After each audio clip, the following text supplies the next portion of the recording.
na yung luha at dugo na galing sa ilong niya.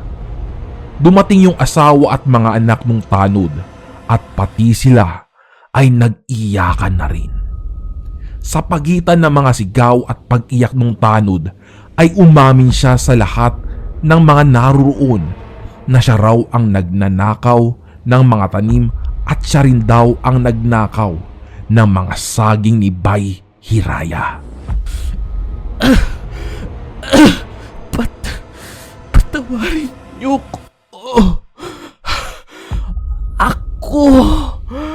Ako. Ako. Ako ang kumukuha ng mga tanim niyo. Pasawad.